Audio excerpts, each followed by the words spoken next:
Welcome to Moments with Marianne.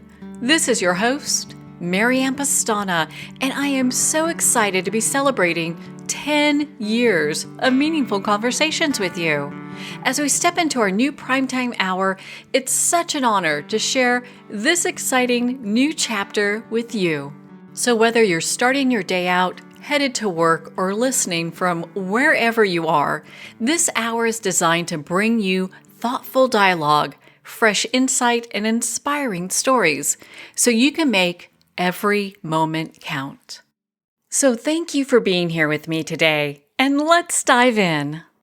We're here today with special guest Richard Spegal, who's here to share with us his two new novels from the Eternal Night series, Redemption and Origins.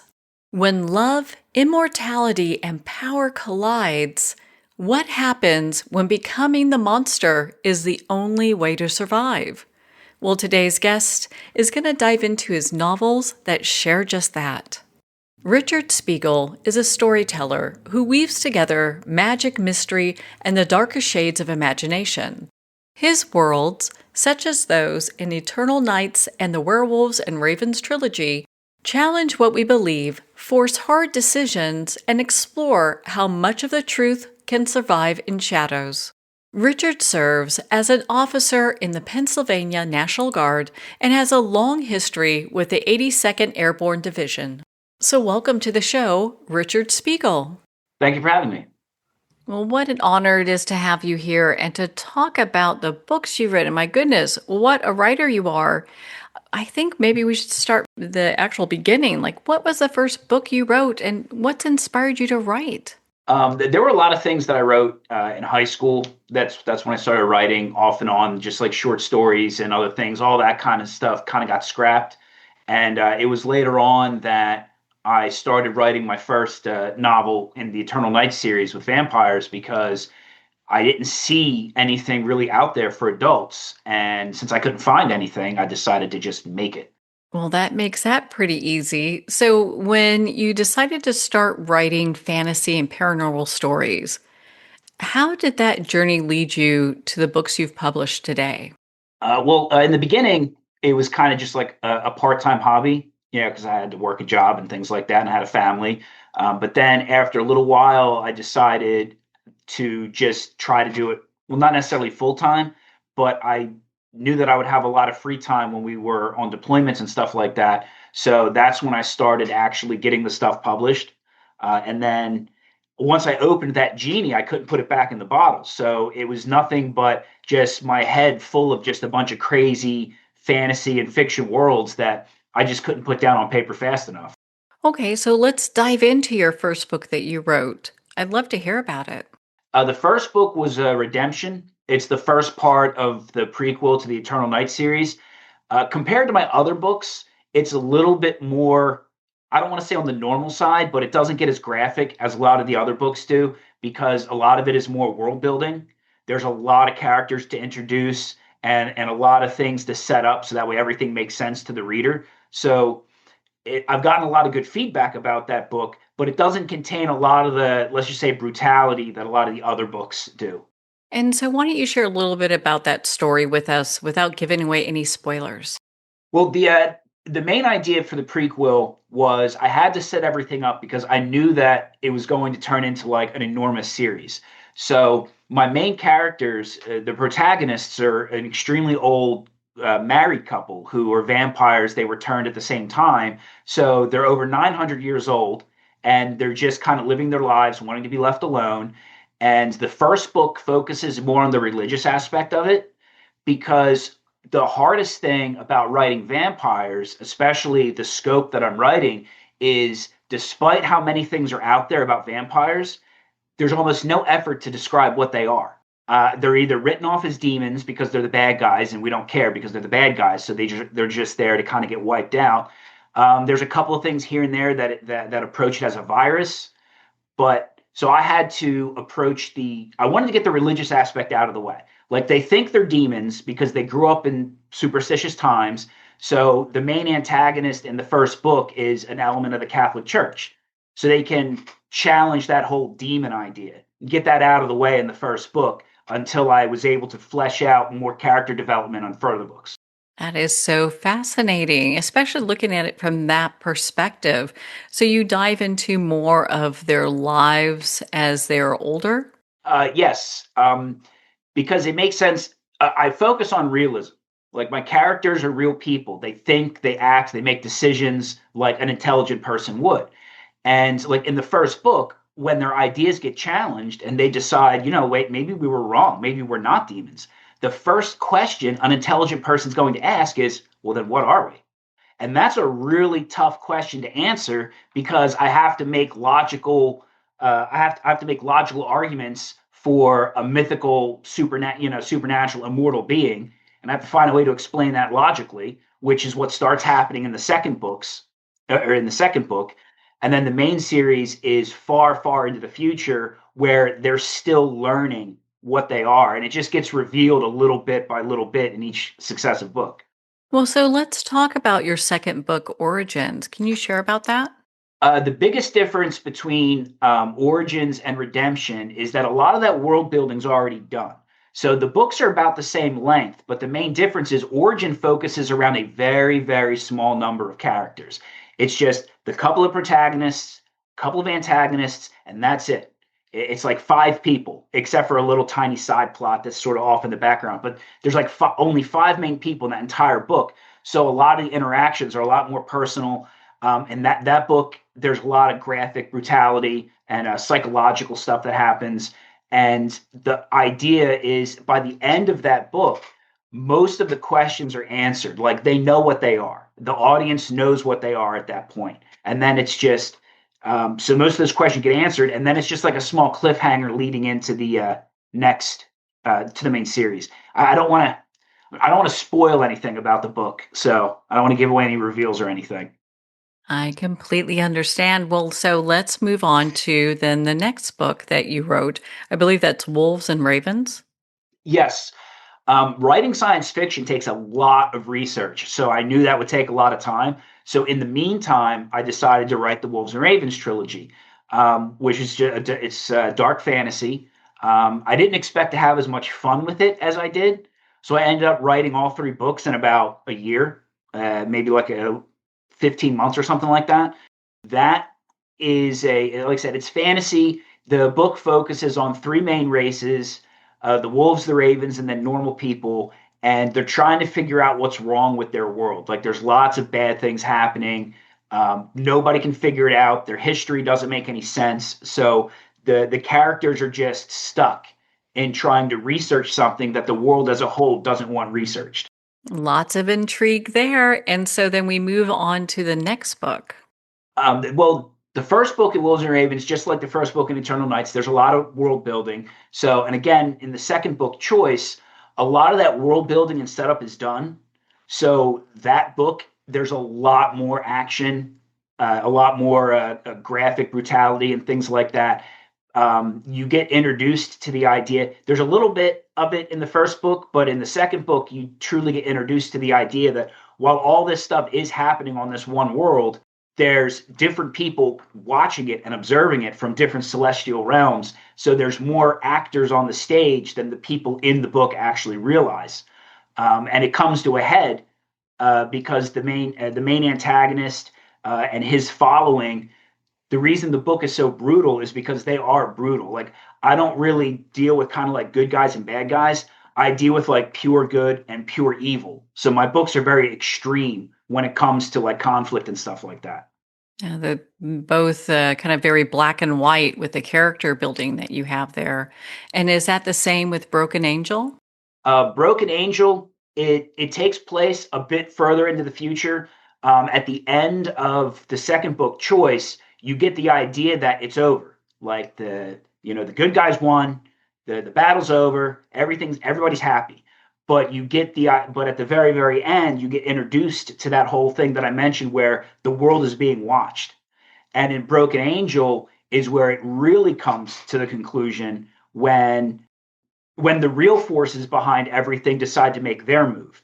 It was the hardest book I've ever had to write because of how dark it got, and a lot of the concepts that I explore because I go deep into the psychological side. So I show like the result of mental stress, um, other things that I won't even mention. They are intended for an adult audience because of the brutality and stuff like that. And Broken Angel was difficult to write because of how much of that was affecting celestial characters. And it was complicated to write because there's a million different religions in the world. And I'm trying to write this book without offending any of them, which is a tough thing when you're dealing with like celestial realms and stuff like that. So it was a lot harder than the other books, but I was very proud of how it came out, though. How you were able to weave all those together. One of the things I found interesting about your books, you've really written about this interconnected worlds that you have. And you describe the universe or universes that you created. Can you share a little bit about those? The interconnectivity from Eternal Nights is mainly how all of the things that they're dealing with end up becoming you end up seeing and learning that they're necessary for things to continue happening. It's not as black and white. There's a lot of gray as like the negative side actually is doing some things that you might consider positive. The positive side is doing a lot of things that you consider negative. The main characters in that series end up not being very nice people, even though they're supposed to be good guys. In Wolves and Ravens, there's the interconnectivity because you're dealing with like three separate things. I don't mean the three races, but three separate things, like the world they're on, and then both of the celestial sides. And they start learning that everything is necessary. It doesn't matter like who thinks they're right and who thinks they're wrong. None of it can actually exist without the other half. And that's one of the most difficult things the main character has to accept throughout the entire trilogy was that the things that she's fighting against have to exist, and if they didn't, everything would fall apart anyway. Sometimes it's can be a little bit reflective of real life in how you've positioned these, and it has me kind of thinking. I mean, your work it seems to blend magic and mystery and darker emotional themes. What draws you to exploring these elements in your storytelling? Honestly, mainly because nobody else does. There's everything out there. They try to focus on teenagers, young adults, things like that. And at the end of the story, everything's fine. There's no consequences. There's nothing explored as to what happens to the characters and things like that. So I delve into all of that.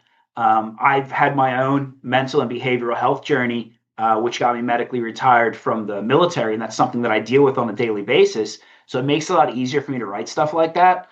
And if the main characters are going through all of these stressful things, all of these battles and stuff like that, and they're trying to save the world, you don't do that with a smile on your face. I mean, it hurts. Like their burdens get heavier and heavier, and it results in negativity. They start to not be able to handle it. Some of the good characters end up having psychotic breaks because they've just been through too much. And Broken Angel, like I said, some of the concepts I dealt with were really negative concepts. Things like, and they were applied to angelic beings.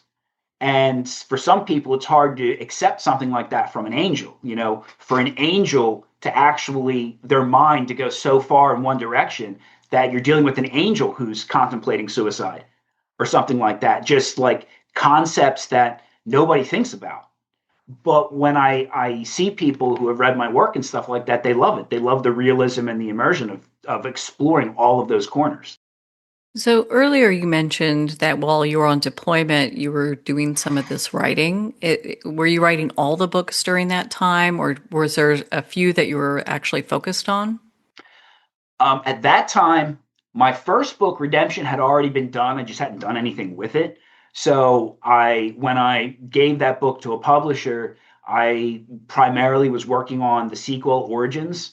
That was done pretty quickly. I finish a book in like 6 weeks. And then I started doing the Wolves and Ravens. The first book of that was finished. And then by the end of the deployment, but prior to me going to the hospital, the second book of Wolves and Ravens was finished. And then Broken Angel took me like a year. Like I said, that was a tough book to write. So yeah, all of it did get done during the deployment and then the medical stay afterwards. So, on in your series, the trilogy Wolves and Ravens, what was the original idea that sparked that trilogy? Honestly, I think I've only actually admitted this one time in an interview because everybody was asking oh, how did you come up with all these deeper meanings and stuff like that? And honestly, it all came from a short story. Let's see, 12 or 13 years ago when I was meeting my current wife, not wife at the time. I wanted to impress her. So I wrote her a short story called The Wolf and the Raven. It was only 6 pages long, and it worked because we're married now. And then I always thought maybe I want to do more with this at some point. And then the entire trilogy grew from that little 6 pages. And like I said, once I started, I just couldn't stop because I had so much fun with it. But yeah, it all came from something I did to impress a girl.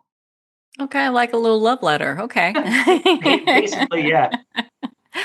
Well, and I find it fascinating because your books really do present characters that are facing extremely difficult choices.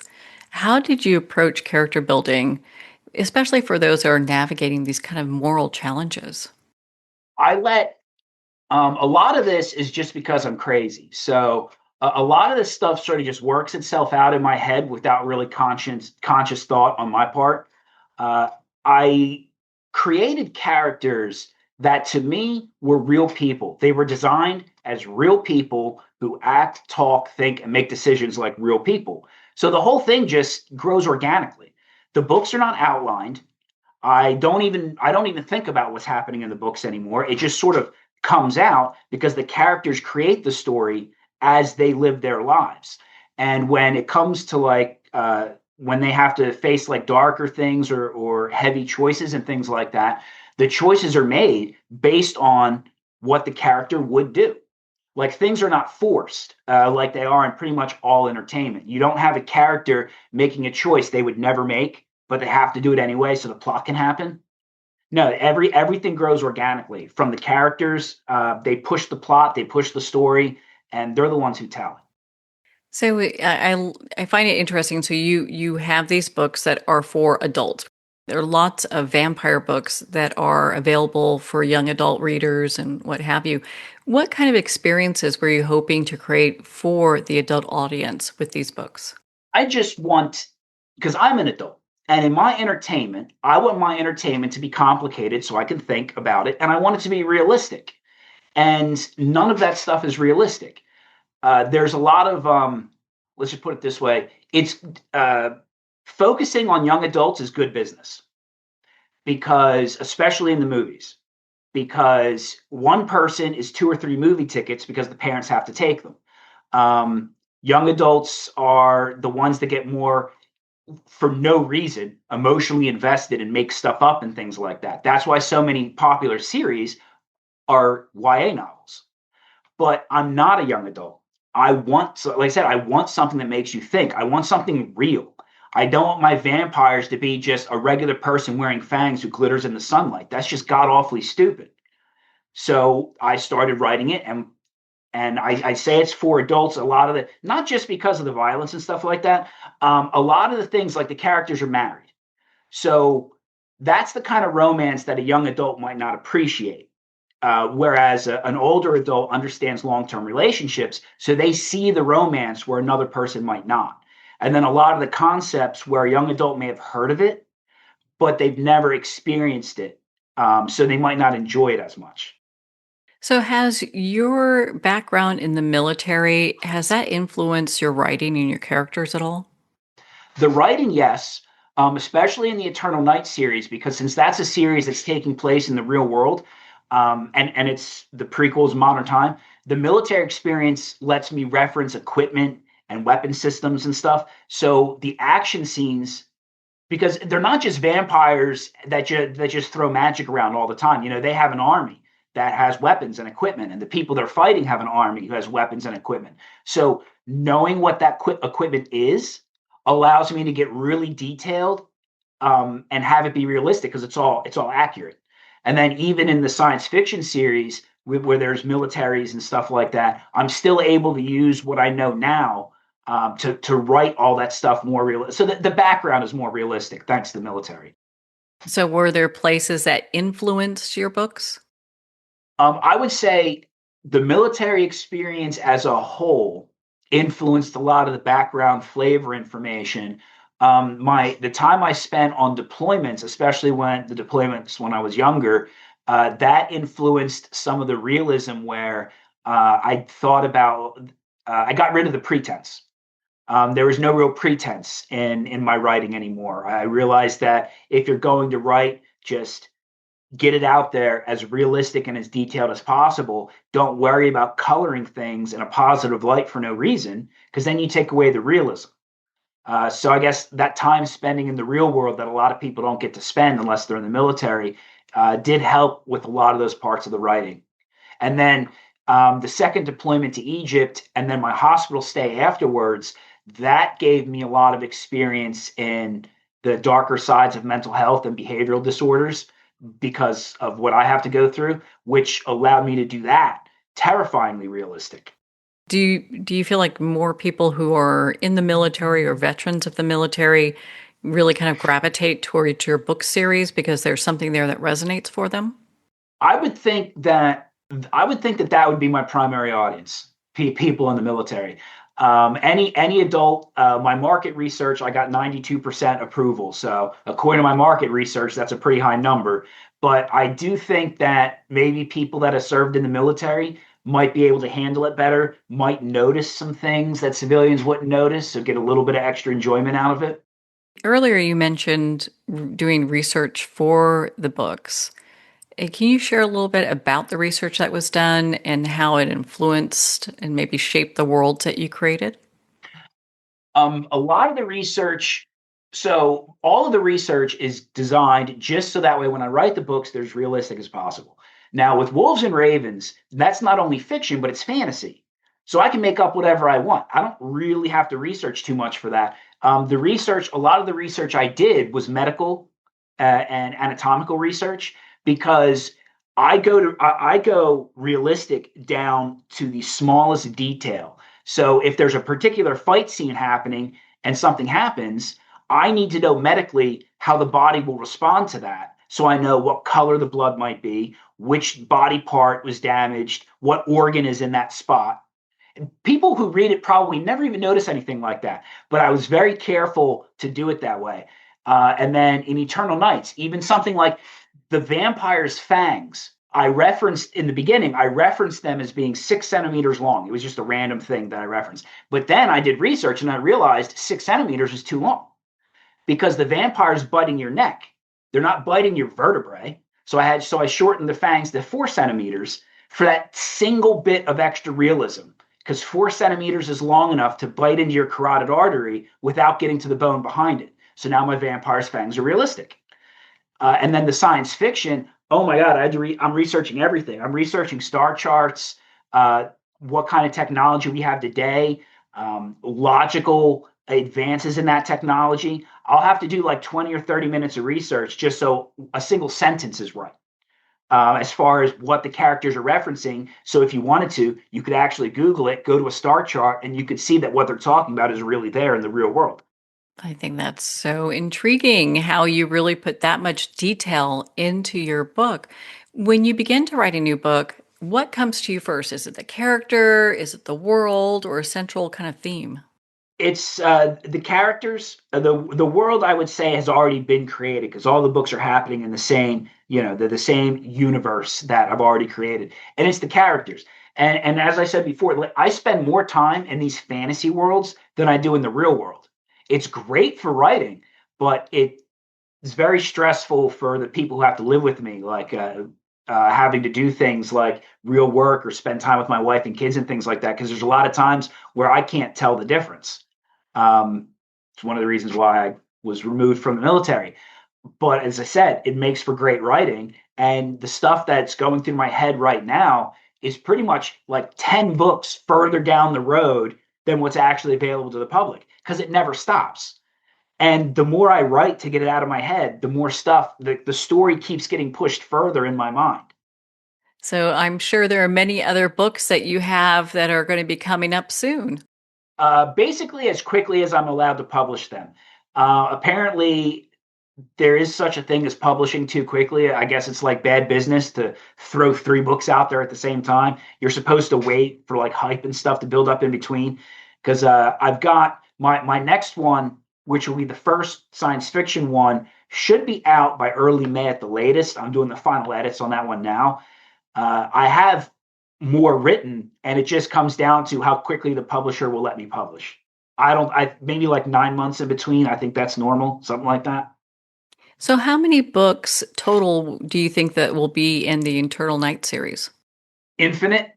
Um, it depends how the advantage of having characters who are thousands of years old means that I have thousands of years to choose from to write side novels about different experiences that they may have.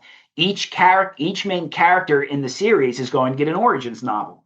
As far as the main series does have an ending, but I don't know, that might be like 20, 24 books down the road.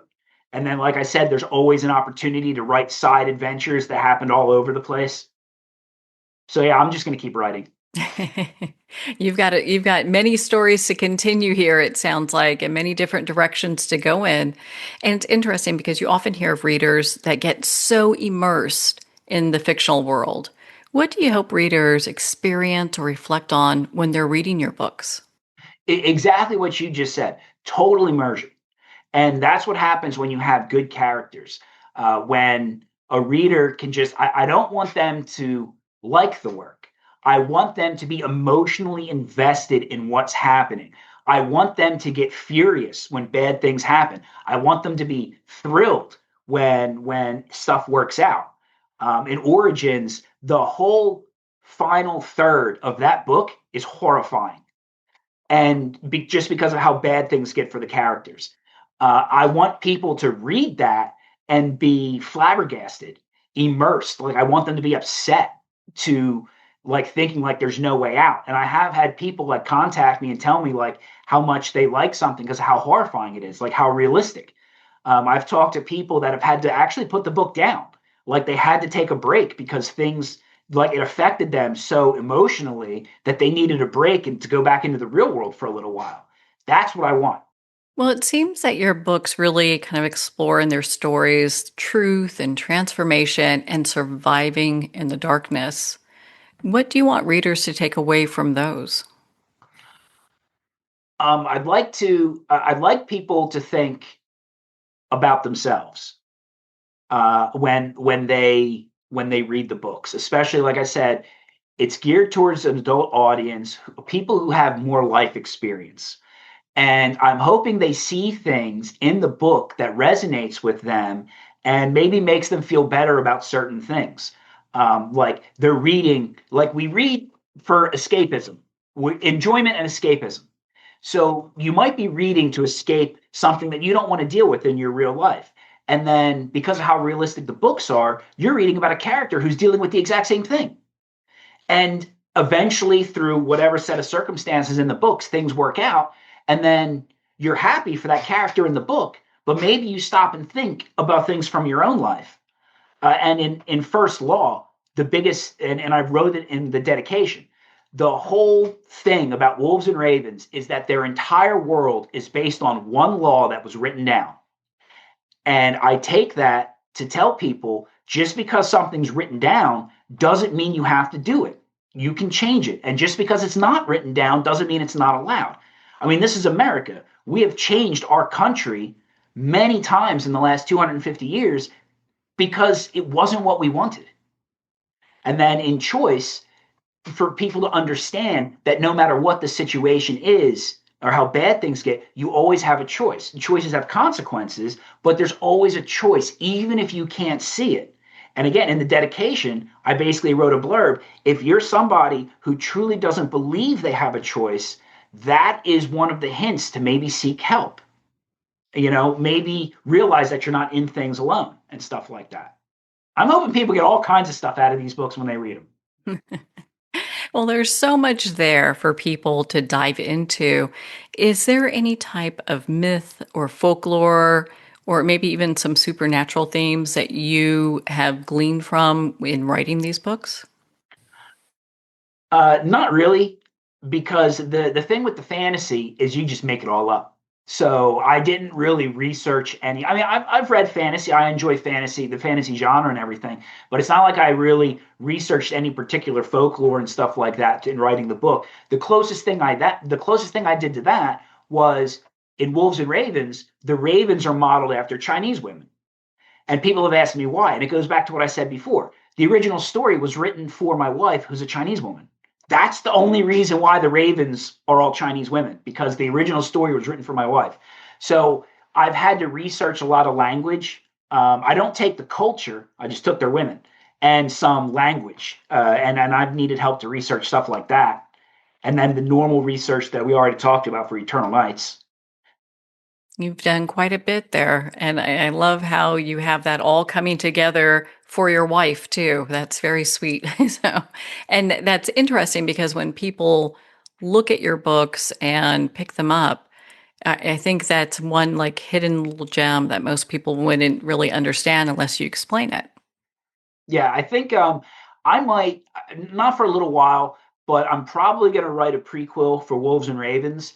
And then maybe as an afterword in that prequel, I'll actually publish the short story, the original short story, maybe as like a little Easter egg or something for people. Oh, I think so many people would enjoy seeing that. My goodness, if your wife allows it, right? Yeah, the funny thing is, she understood that story, but her English skills aren't good enough to understand the actual books. So she was able to help me with some of the Chinese language that I used here and there, but she has no idea what the books are about. So, for our readers and listeners that want to dive into your books, where should they start? What's the first book they should pick up?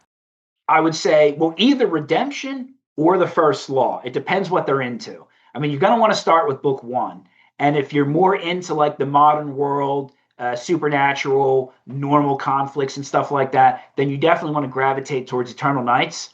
If you're someone who doesn't really like that kind of thing, but you're more into like the fantasy, well, then definitely, Wolves and Ravens is for you. You just want to start with book one. Book one on either one. My Yeah. goodness, Richard, you're such an inspiration with your work, such a great writer. Where can people go to learn more about your work and be part of your community? Well, everything's available on Amazon just because everything's available on Amazon. But my website is richardspegal.com. Very simple. There's a lot of content on that website. I've got videos/movie trailers for every one of the books. There's some behind the scenes videos where I answer some questions and give introductions and stuff like that. So the website has a lot of content. My Instagram is at Richard Spegal Books. There's not a lot of content on there yet because I'm still learning how to use Instagram, but I'm going to funnel the stuff from the website into the Instagram. So that will eventually have a whole lot of content as well. Well, Richard, thank you so much for taking the time to be on the show with us here today. Well, thank you again for having me. This stuff's kind of fun. Well, thank you, Richard. It's been such an honor to spend this time with you and to talk about your books from the Eternal Night series, Redemption and Origins. To learn more about Richard, please visit his website, richardspegal.com, and be part of his community. Well, we're at the end of our time today. I'd like to thank everyone for tuning in. You're listening to Moments with Mary Ann, where we make every moment count.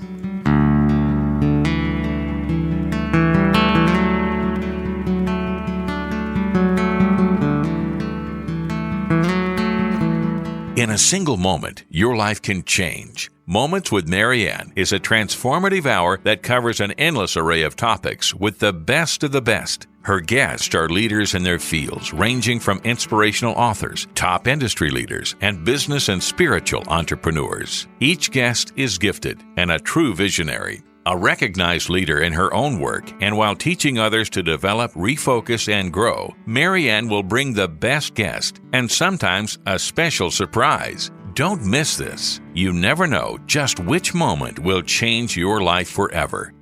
Make sure to tune in and visit momentswithmaryann.com for more information.